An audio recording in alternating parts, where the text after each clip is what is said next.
అవడం వలన భవిష్యత్తులో ఎలక్ట్రిసిటీ డిపార్ట్మెంట్ నుంచి మీకు ఎలాంటి ప్రాబ్లమ్స్ ఉండవని మంచి సలహా ఇస్తున్నాను, పాటించవలసిందిగా కోరుతున్నాను. సో ఈ సెమీ ఆటోమేటిక్ హైడ్రాలిక్ సింగిల్ లై బఫే ప్లేట్ మేకింగ్ మిషన్లో కేవలము బఫే ప్లేట్లు మాత్రమే తయారు చేసుకోగలుగుతాము. ఈ మిషన్లో కేవలం మందం లావు దొడ్డు ప్లేట్ మాత్రం బఫే ప్లేట్ తయారు చేసుకోగలుగుతాము.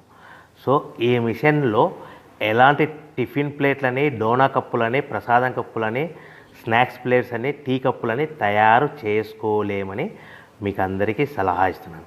సో ఈ బఫే ప్లేట్లు ఏ విధంగా తయారు చేసుకోవచ్చు అంటే కనుక మనకు రా మెటీరియల్ షీట్ ఇలా ఉంటుంది. ఈ షీట్ని డై మధ్యలో పెట్టి గేర్ వెనక్కి లాగితే కనుక 1, 2, 3 సెకండ్లు లాగిన తర్వాత అదే గేర్ను ముందుకు నెట్టడం వలన డై కిందికి వస్తుంది. ఈ విధంగా తయారైన ప్లేటు చేసుకోవచ్చు. సో ఈ బఫే ప్లేట్లు మనం ఎన్ని తయారు చేసుకోవచ్చు అంటే కనుక నిమిషానికి 5 నుంచి 10 ప్లేట్లు తయారు చేసుకోవచ్చు. అది కూడా ఆపరేటింగ్ చేసే ఆపరేటర్ మీద ఆధారపడి ఉంటుంది.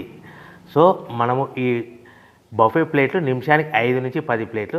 మిషన్ కొన్న స్టార్టింగ్ కొత్తలో మనకి ఎలాంటి అనుభవం ఎక్స్పీరియన్స్ ఉన్నది కాబట్టి 5 నుంచి 10 ప్లేట్లు. అదేవిధంగా ఒక 1 మంత్ లోపల బాగా ఎక్స్పీరియన్స్ వస్తే 10 నుంచి 15 ప్లేట్లు, 10 నుంచి 15 ప్లేట్లు, 10 to 15 ప్లేట్స్ తయారు చేసుకోవచ్చు.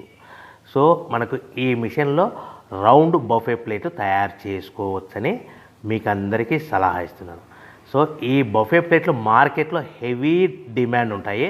సో మనకు ఈ బఫే ప్లేట్లు ఈ విధంగా మనము నిమిషానికి ఆపరేటర్ మీద ఆధారపడి ఉంటుంది కాబట్టి నిమిషానికి 5 నుంచి 10 ప్లేట్లు పర్ డే 8 గంటల నుంచి 10 గంటలలో యావరేజ్గా 3000 నుంచి 5000 ప్లేట్లు తయారు చేసుకోవచ్చని మీకు అందరికీ సలహా ఇస్తున్నాను.